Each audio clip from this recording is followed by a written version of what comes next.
Hello friends, welcome to edu classes. તો આજે આપણે શીખવાના છીએ ધોરણ 9નું ચેપ્ટર નંબર 10 હેરોનનું સૂત્ર તેના સ્વાધ્યાય 10.1નો દાખલા નંબર 6। તો દાખલા નંબર 6 છે સમદ્વિબાજુ ત્રિકોણની પરિમિતિ 30 સેમી અને સમાન બાજુઓ પૈકી પ્રત્યેકની લંબાઈ 12 સેમી છે, તો ત્રિકોણનું ક્ષેત્રફળ શોધો। તો દાખલો એકદમ સહેલો છે, જે આપણે આગળ દાખલો ગણ્યો હતો એઝ ઇટ ઇઝ તે દાખલાની જેમ જ આ દાખલાને ગણવાનો છે। તો સૌપ્રથમ આપણને કીધેલું છે કે સમદ્વિબાજુ ત્રિકોણ। તો અહીં હું એક ત્રિકોણ દોરું છું કે જેની બે બાજુઓ સમાન છે। કેટલી બાજુઓ? બે બાજુઓ સમાન છે। ધારી લો કે આ અને આ બંને બાજુઓ, એટલે કે હું નામ આપી દઉં એ બી સી। તો બાજુ એ અને બાજુ સી આ બંને કેવી છે? સમાન છે। આપણને અંદર આપેલું છે કે સમદ્વિબાજુ ત્રિકોણ। તો સમદ્વિબાજુ ત્રિકોણ કોને કહેવાય છે? કે જે ત્રિકોણની કોઈ પણ બે બાજુઓના માપ સમાન હોય તેને સમદ્વિબાજુ ત્રિકોણ કહે છે।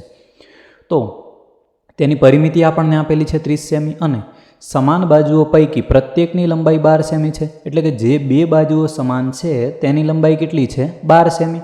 તો અહીં આપણે કઈ બે બાજુઓ સમાન લીધી છે? એ અને સી। તો એનું માપ કેટલું થશે? 12 સેન્ટીમીટર। સીનું માપ કેટલું થશે? 12 સેન્ટીમીટર। કઈ બાજુ ખૂટે છે? બી। તો બીને આપણે શોધવી પડશે। કઈ રીતે શોધીશું? આગળ જે રીતે શોધી હતી તે જ રીતે। તો અહીં આપણને પરિમિતિ આપેલી છે, તો હવે શું લખીશું? કે ત્રિકોણની ત્રણેય બાજુઓના માપનો સરવાળો એટલે શું થશે? તેની પરિમિતિ। તો ત્રણેય બાજુઓ છે એ બી અને સી, તો લખીશું એ પ્લસ બી પ્લસ સી બરાબર પરિમિતિ આપણને આપેલી છે 30। એની કિંમત આપણને આપી છે 12, બી આપણે શોધવાના છે, સીની કિંમત છે 12 બરાબર 30। 12 અને 12 24, તો બી પ્લસ 24 બરાબર 30। હવે બીને કરતા બનાવીએ તો શું થશે? 30 પ્લસ 24 બરાબરની બીજી સાઈડ જશે તો થશે -24। તો બીની કિંમત આપણને મળશે 6 સેન્ટીમીટર। તો બીની કિંમત આપણને કેટલી મળે છે? 6 સેન્ટીમીટર।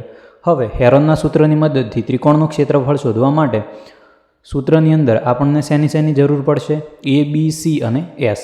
તો એ બી સી આપણી જોડે છે જ, તો એસ હવે શોધી લઈએ। તો એસ કઈ રીતે શોધીશું?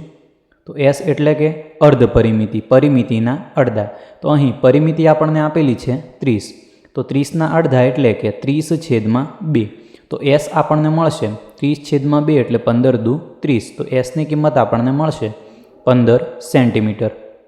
હવે હેરોનના સૂત્રની મદદથી ત્રિકોણનું ક્ષેત્રફળ શોધીએ તો સૂત્ર થશે ત્રિકોણનું ક્ષેત્રફળ બરાબર વર્ગમૂળની અંદર એસ, એસ માઇનસ એ, એસ માઇનસ બી, એસ માઇનસ સી। ચલો એસની કિંમત આપણે શોધી લીધી છે 15, 15 માઇનસ એની કિંમત છે આપણી જોડે 12,